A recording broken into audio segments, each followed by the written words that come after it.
Lumakas na tayo, takasan na natin ang mundo. Magtago papalayo sa mas tahimik at payapang mundo. Umubulong Amen. all good. Dumudulog at tinatawag na tayo ng bundok.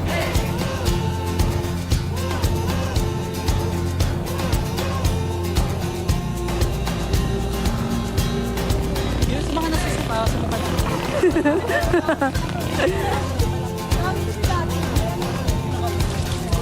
Malayo pa ang aming lalakbay, pero di namin alam kung saan kami pupunta. Mahalaga, ligtas ang bawat isa at masaya. Hindi ka pa yung ako. Be one of us. Oh, Mosib. At magtago sa maingay at malabong mundo. Bumubulong ang hanging habagat at hampas ng alon. Dumudulog at niyayakag na tayo ng karagatan.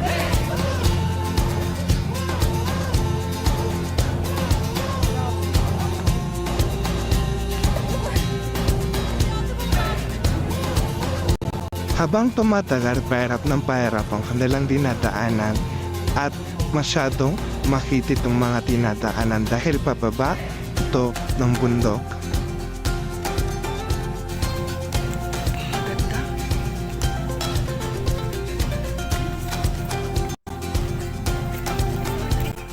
grabe ang pababa para manating namin. Magandang spot dito, banda sa amin. Biruin mo, ang tagal na namin dito pero hindi namin alam. Dahil lang sa masid, kaya kami dito. Katulungan niya kami para enjoyin ang mga ganitong bagay.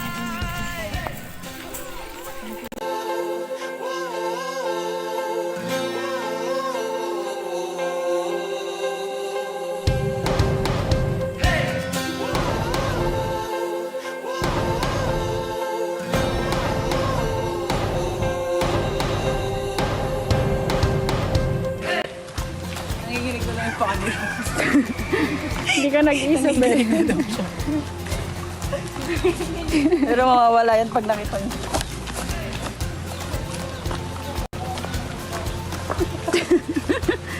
Rose, kaya pa Rose. Ilang oras din kami naglakbay para marating ang ilog malapit sa amin. Ngayon, nandito na kami at rinig na ang agos ng tubig. Tumakas na tayo, takasan na natin ang mundo. Magtago papalayo sa mas tahimik at payapang mundo. Bumubulong ang kagubatan, lagasgas ng ilog.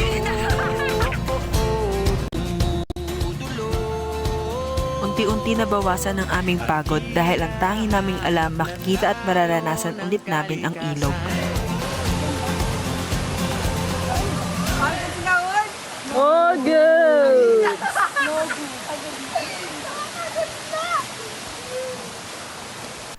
Pagod na sila. Saan tayo pala dito? Doon kayo. Hanap na lang tayo ng spot muna na pwede natin makakainan. Saan tayo pwede magkumain? Doon tayo, doon naman tayo. Sige, tara, tara. So, napag-isipan namin dyan kami. Let's go. Sige, diskarte kung saan kayo. Mas komportable. Ay, dandahan na kasi may barbed wire dito. Pwede na kayo dumaan dito, kay Aaron. Kay Aaron kayo dumaan. Belum selesai menang nong cinong Ropak moyo terguling ke pengawan Solo tengah irama alunan nong cinong Ropak moyo pulang jalannya ke loy. Uy, ang lamig! Oh, pundahan. O, tawid na. Dito. Wait lang, dyan lang kayo. Woo! Woo! Woo! Woo!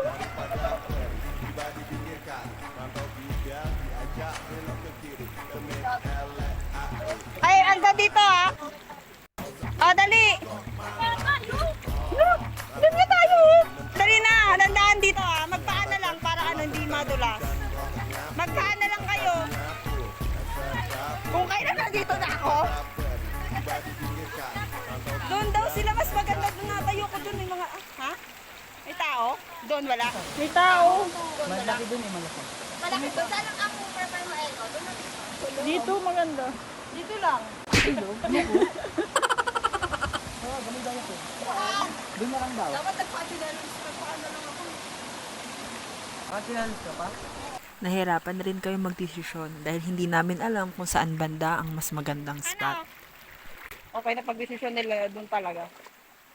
Sabi mo doon. Tara!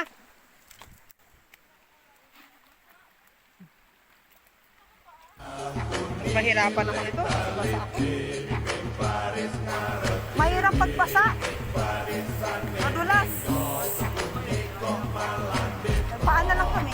Aaron. Meminum arah penggonan Mengangkat pulang bertanda bidan rohnya Galit. Apa dinyapu Sertapu Lebih daripada peri Tiba dipinggirkan Rantau kuda Diajak belok ke kiri Demi elek aku Patuloy pa rin kami sa paghahanap niyan. Ikaw doon ako sa malaki. Kaya yan tawirin. Kaya yan. Iyak. Epa Rose. Nope.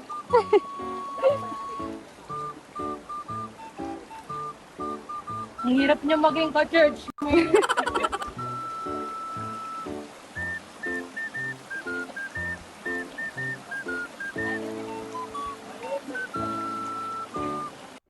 Matapos ang mahabang lakad namin, nagpahinga muna kami sa tabing ilog at si Aaron naman ay gustong-gusto na magbabad dyan. Sina Rose at Gian naman ay abala sa pagbabalat ng mangga. Pero ayos lang ang lahat. Ang mahalaga, narito kami, ramdamang presensya ng kalikasan at rinig na rinig ang agos ng ilog na tilang musika sa aming pagod na katawan.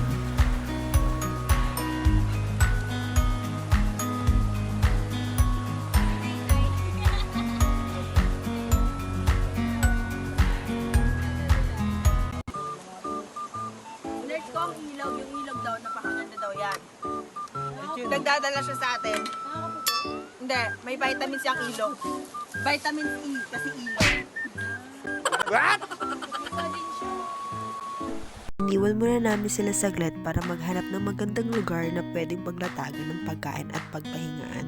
Gusto rin namin makahanap ng spot na tahimik at tanaw ang agos ng ilog, yung perfect para sa pagkain at kwentuhan. Okay, dito lang kami. Tama, Babad-babad masid na. lang. Ito ang totoong masid. Masid lang. Hindi pwede. Ang ganda. Ayan sila.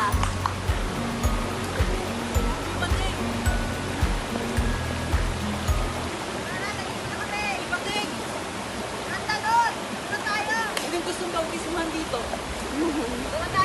Namin alam kung saan na kami talaga. Sobrang ganda ng spot. Ang linis. Dami lumot. Parang dami tayo. Pupuntahan na namin ngayon yung spot na nakita namin kanina, malinis at maaliwalas. Kasi yung una namin nadaanan, medyo madumi at maraming lumot, kaya naghanap talaga kami ng mas maayos na pwesto.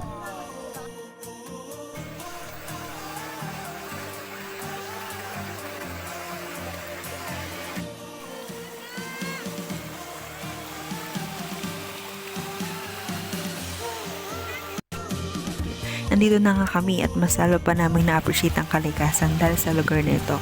Kahit hindi man kami sinalubong ng pinakamagandang tanawin ng ilog, ang mahalaga, nakita at naranasan at narasap namin ang ganitong klaseng pakaramdam. Ang presensya ng kalikasan, ang katahimikan at ang simpleng saya. Kumain muna kami sa napiling namin spot at doon namin pinagpatuloy ang kasiyahan. Hapon na rin kami nakarating kaya mamaya rin kami aalis. Hindi pwedeng abutan ng gabi dahil dirik at delikado ang mga daang daadaanan pauwi. Pero ayos lang, mahalaga, meron kaming kwento ng pagod, ng paghahanap at kasiyahang unting-unting nabuo sa gitna ng kalikasan. At sa likod ng lahat ng ito, may paalala ang aming karanasan. Hindi kailangan perpekto ang lugar para maging makabuluhan ng isang lakad. Minsan, Sa mga hindi inaasahan, doon mo mas nararamdaman ang tunay na ganda ng paligid at lalim ng samahan. Kaya kung may pagkakataon kayo makawala saglit, hanap ng bagong tanawin or simpleng lumanghap ng sariwang hangin. Baka tulad namin kayo, may mauwi kayong kwento na hindi lang basta alaala, kundi inspirasyon.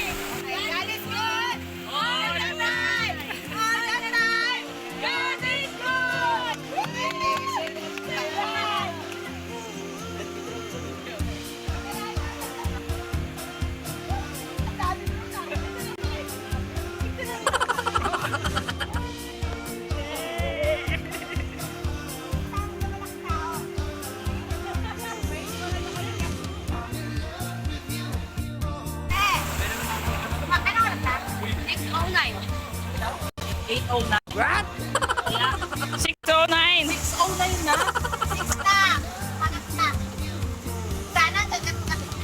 Gabi talaga na magsabi yun. Okay, bakit na kami? Ay, wait lang. Bakit parang... Ay, basa pa rin sila. Souvenir ah. Ay, wait. Last na lang. Last na lang. Ay, all good in the world! All good! Na-enjoy ko yung tubig. Oh, lata nga. Basang-basa ka nga eh. Kami yung basang-basa eh. Nabusog ako doon ah. Grabe. Dahil ginawa ko. Dadaan pa kami sa mas mahirap na daan pa ulit. Babalik kami. Grabe, paggabi na, Faye. Oh, go. Meron pa ako dito. Mangga, tapos alam Ang galang talaga pinunta ni Faye. Magtitingin sa packet ka. Ay, ito.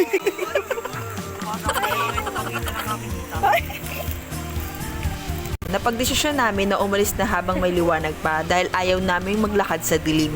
Lalo na't alam namin hindi maging madali ang daanan namin pauwi. Pero ayos lang, tinitingnan namin ito bilang isang hamon. At sa kabila ng pagod, mas pinili namin maging masaya. Sa totoo lang, doon nga ang mas maging espesyal ang karanasang ito. Dahil hindi lang basta gala, kundi kwento ng lakas ng loob, pagtutulungan at simpleng saya sa gitna ng kalikasan. Ipapakita namin kung gaano kahamon ang mga dinaanan namin pauwi. Umabot sa punto na may ilan sa amin na gusto nang manatili na lang doon. Ayaw nang ituloy ang lakad pabalik dahil sobrang hirap ng daan. Pero ang maganda sa ganito, may kasama kang hindi sumusuko. May mga taong hindi lang basta naglalakad kasama mo, kundi nagpapalakas ng loob mo. Nakahawa ka sa tapang at saya nila at sa kabila ng pagod, bigla mong mararamdaman na kaya mo pala na kahit panang gusto mo nang sumuko. Kaya samahan nyo kami saksihan kung paano namin nalagpasan ang hamon pauwi. Dilim na siya. Sobrang dilim na. Ay, may bawal. Ah, dilim na. Gabi na kayo makakauwi nito.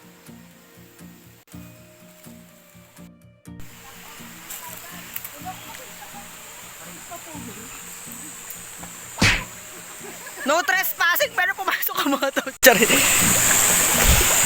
Hindi naman tayo present natin. Hindi naman daw kami tres. Kasi madami kami, kaya hindi trespassing. Ay! Okay.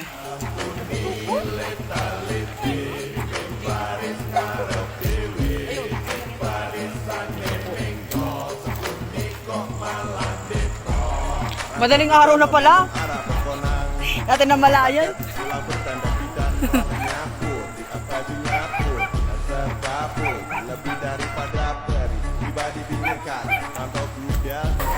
Nararamdaman niya yung kaba nyo. Kapag once na nakabahan kayo, mas lalo niya kayo lalapitan. Pero pag wala lang sa'yo, wala lang din siya. Nakabidyo ka, mais ka. Selesai menaku nong Cino Ropak moyo terguling ke pengawan Solo Tengah irama alunan nong Cino Ropak moyo pulang Jalannya ke Loyoran Layan, mga baby yan. Bigyan ko, i-wait mo ako. Bibi, mag-play lang kayo. Huwag nyo kami dami, ha?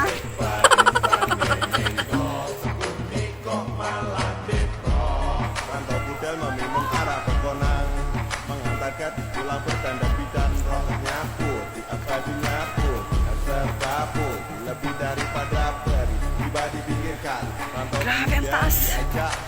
Kapaan na lang ang tao ito. Yan ang akatin pa namin. Grabe. Super. Pero ang saya dahil sama-sama. Kong jalannya miring-miring doyong belum selesai menaku nong cinong Ropak moyo terguling ke pengawal Grabe, pataas na pataas. Irama alunan nong cinong Ropak moyo pulang Alalayan naman matatanda. Ang taas. Taas na pataas. Ganyan mo kawakan.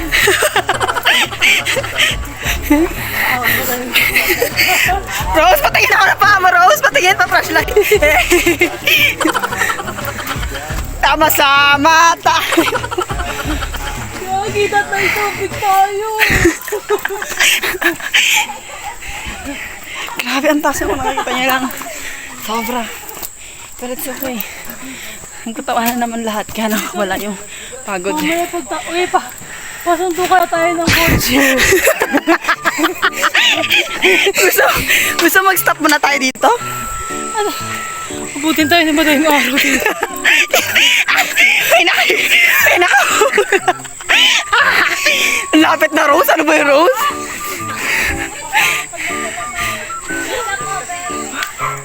Grabe to. Okay, pahinga mo na. Flashlight mo nga, Joy. Pwede mag-ibang family na lang tayo. Huwag na mag-umpa. Toro family na lang tayo. I love you,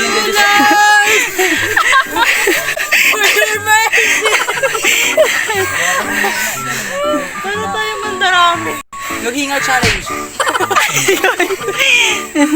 Natatay pa ako. Ano na tubig? Wala na.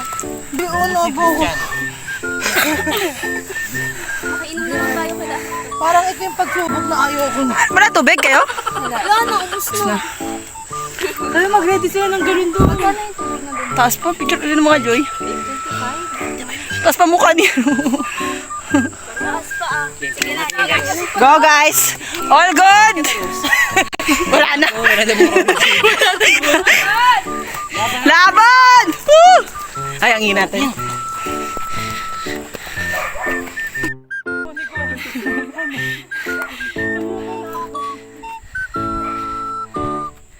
A few minutes later.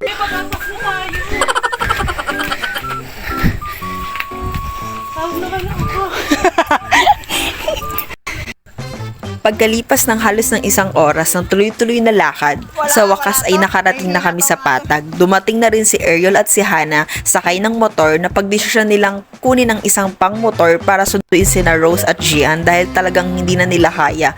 Nanghihina na sila sa pagod pero kami naman nila Faith, Chris, Aaron at Princess ay napagdesisyonan maglakad na lang dahil alam naming malapit na rin kami sa amin. Bitbit pa rin ang pagod pero dala rin sa gaan ng pakiramdam na malapit na kami makauwi sa bahay at makapagpahinga. Mas lalo pang gumaan ang pakiramdam namin nung bumungad sa amin ang mga city lights. Parang gantimpala mula sa mahabang lakad. Ang ganda ng tanawin at mas lalo pa nitong pinatibay ang ganda ng araw na to. Sa totoo lang, parang pinuno kami ng kalikasan ngayong araw. Para full charge sa pagod naming katawan at isip. Oo, bitin man ang oras pero sapat na para mapagpahinga, makatawa, makasama ang isa't isa. Isang simpleng lakad na naging isang kwento na hindi namin malilimutan dahil hindi lang siya tungkol sa paglalakad kundi sa pagbabalik ng sigla, connection at kasiyahan. At higit sa lahat, proud kami na masabi na isa kami sa kamag-anak nila Boss Gio. Dahil sa kanila, ang dami namin natuklasan at namasid na magagandang spot banda sa amin. Mga lugar na dati naririnig lang namin pero ngayon ay nararanasan na mismo. Ang dami rin naming natutunan ngayong araw, hindi lang tungkol sa kalikasan, kundi pati sa sarili at sa samahan. Iba pala talaga ang pakiramdam pag naroon ka na, hindi lang basta nanonood or nakikinig ka sa kwento nila Boss Gio, kundi ikaw na mismo nakakaranas. Iba ang saya, iba ang lalim pag naging parte ka ng Ongpam. Isa siya sa karanasan na hindi namin makakalimutan. Kaya muli, salamat, Ongpam.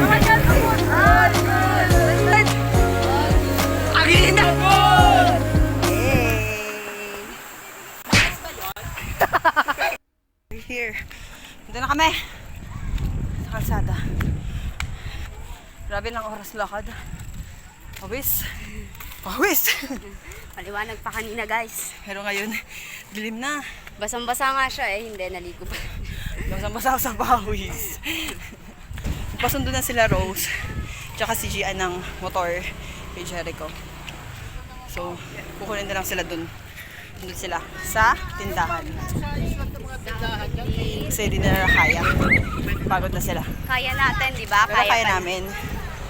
Kasi nakaya natin nung una, so dapat makaya natin ngayon. So basic. Natapos natin, kailangan natin, ay, nasimulan natin, kailangan natin tapusin ng lakad din, di ba? Di ba? Good. All goods in the hood. All good. Siya na lang ang natira sa lahat. Wala na. Hindi pwede dito ang Maksak na makina. si Rose. Ay, hindi naman kami makikita. Dilim na. Babalik ulit kami sa madilim na part. Trip natin. Babalik ulit kami sa madilim na part. So, bye-bye na guys. Go. All goods in the hood! Wala, ang hihina na kasi itong mga to. Parang di mga lalaki. 1, 2, 3, go. All goods in the hood! Nakaganto. Oy, nagsalita ako. Oy, nagsalita ako ha. Pwede mo na lang pwede mo na lang yun. All goods. Bye-bye! Habibi! Ay, wala naman akong... All good! Ayaw nga! God is good! All the time! Yeah, all the time! Bye-bye! Bye! Bye! Hoy! Sharon! Bye-bye! Bye-bye, Pete! Oy, ML! ML na may ML! Oy, pabuhat kasi ako! Ikaw, tara, bye-bye!